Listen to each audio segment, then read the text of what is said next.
जय हिंद दोस्तों। हमारे भारतीय कॉन्स्टिट्यूशन का एक आर्टिकल 15 ये कहता है कि किसी भी भारतीय नागरिक को रिलीजन, रेस, कास्ट, सेक्स और प्लेस ऑफ बर्थ के नाम पर अलग ट्रीटमेंट या डिस्क्रिमिनेट नहीं किया जा सकता। और इसी आर्टिकल 15 का क्लॉज 3 ये भी फ्रीडम देता है हमारी सरकार को कि वो महिलाओं और बच्चों के लिए उनके फेवर में कानून बनाए। बिल्कुल, ये जरूरत भी थी हमारे मेल डोमिनेटेड देश में, ताकि महिलाओं को उचित स्थान और पुरुषों के बराबरी में लाया जा सके। और यही शुरुआत थी हमारे देश में फीमेल सेंट्रिक लॉज की, जहां ना सिर्फ उन्हें स्पेशल अधिकार दिए गए बल्कि उनकी सुरक्षा के लिए भी नए कानून लाए गए। और आज हमारी इस वीडियो रिपोर्ट में हम थोड़ा समझने की कोशिश करते हैं इन कानूनों के बारे में नहीं, बल्कि कि क्या कहीं ये वुमेन सेंट्रिक लॉज धीरे धीरे मेन हरासमेंट का एक तरीका तो नहीं बनते जा रहे। दोस्तों, इसी साल 19 मार्च को दिल्ली के ही एक कोर्ट ने एक महिला को 2 महीने की जेल की सजा सुनाई। रीजन, उसने झूठा गैंग रेप का केस किया था 4 लोगों पर, जिसमें से एक उसका एक्स बॉयफ्रेंड था। जहां उन चारों को न सिर्फ सालों तक केस लड़ना पड़ा, बल्कि सोसाइटी में उनकी इज्जत भी तार तार हुई।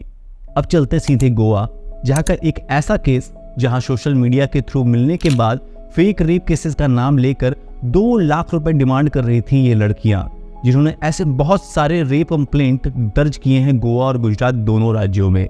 अगला एग्जाम्पल, कोलकाता की मधुमिता, जिसने 1-2 बार नहीं बल्कि 3 शादियां की और तीनों पे फेक केसेस किए और नतीजा एलिमनी। दोस्तों, last but not the least, cut to New Delhi के शिव कुमार, जिन्हें कैंसर है, जिनकी हालत इतनी बुरी है कि वो खुद का इलाज तक करवा नहीं सकते। इनकम का कोई सोर्स नहीं है, लेकिन जब बीमारी डिटेक्ट हुई, पता चली, तब इनकी वाइफ ने इनसे डाइवोर्स लिया। और इस हालत में होने के बावजूद हमारी कोर्ट ने इन्हें अपनी वाइफ को एलिमनी देने को कहा, जो ये अलग अलग लोगों से मांग कर पूरा कर रहे हैं। चलिए अब एक सोशल मीडिया का उदाहरण लीजिए। आप सभी को 2015 अगस्त की जसलीन कौर हरासमेंट कंट्रोवर्सी याद होगी इस पिक्चर से, जहां किस तरह सरबजीत सिंह को रातों रात जसलीन कौर ने सिर्फ फेसबुक पे फोटो पोस्ट करके दिल्ली का दरिंदा बना दिया था, जहां दिल्ली के सीएम तक ने जसलीन की तारीफ की थी। सेलिब्रिटीज और नेशनल मीडिया ने भी फुल सपोर्ट किया था जसलीन को। खैर, अक्टूबर 2019 में सरबजीत को कोर्ट ने पूरी तरह से निर्दोष पाया, but damage was done already, mentally, financially और सोसाइटी वाइज। और दोस्तों, ये सारे 1% एग्जाम्पल्स भी नहीं हैं जहां कानून को एक हथियार बनाकर इस्तेमाल किया जा रहा है मर्दों के खिलाफ। एनसीआरबी की रिपोर्ट्स को माने तो 75% रेप केसेस में अक्यूज निर्दोष पाए जाते हैं, और यही आंकड़ा 2012 में मात्र 46% था, क्योंकि दिल्ली के अनफॉर्चुनेट निर्भया हादसे के बाद रेप लॉज को और ज्यादा स्ट्रिंजेंट किया गया, जिसका नतीजा फेक रेप केसेस।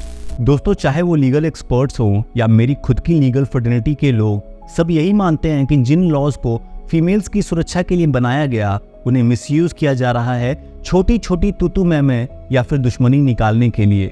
और इन सब तमाशों में जिनका सबसे बड़ा नुकसान होता है वो है रियल विक्टिम्स, जिन्हें न्याय दिलाने के लिए ही ये कानून लाए गए थे। चाहे वो सेक्शन 498A का ही मिसयूज हो आईपीसी का, जिसे लाया गया था मैरिड वुमेन्स की प्रोटेक्शन के लिए, जिसे कोलकाता हाई कोर्ट ने लीगल टेररिज्म तक बोल डाला, और सुप्रीम कोर्ट ने तरीका बताया कुछ महिलाओं के लिए अपने पति और इन-लॉज को हैरास करने का।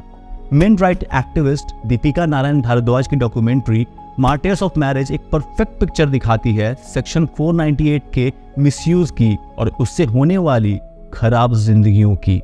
इसमें कोई शक नहीं दोस्तों कि हमारी सोसाइटी शुरू से ही एक पुरुष प्रधान समाज है, पर यह भी समझना काफी जरूरी है कि वक्त के साथ साथ बहुत बड़े बदलाव भी आए हैं इसी समाज में।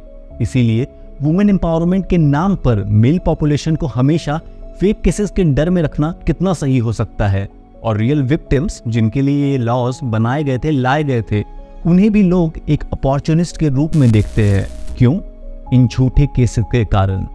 खैर दोस्तों, अब न्यू क्रिमिनल लॉज आ चुके हैं, लेकिन सेक्शंस के उलटफेर के अलावा देयर इज नथिंग जिसे जेंडर न्यूट्रल कहा जा सके, क्योंकि सही गलत किसी के जेंडर से डिसाइड नहीं होता। और शायद ये हमारी सरकार को समझना है, ताकि वो इन लॉज को जेंडर न्यूट्रल बनाए, ना कि एक वेपन जिसका इस्तेमाल किया जा सके स्कोर सेटल करने के लिए अपोजिट जेंडर के साथ। उम्मीद करता हूँ दोस्तों वीडियो आपको अच्छी लगी होगी, इन्फॉर्मेटिव लगी होगी, तो चैनल को ज़रूर सब्सक्राइब करें।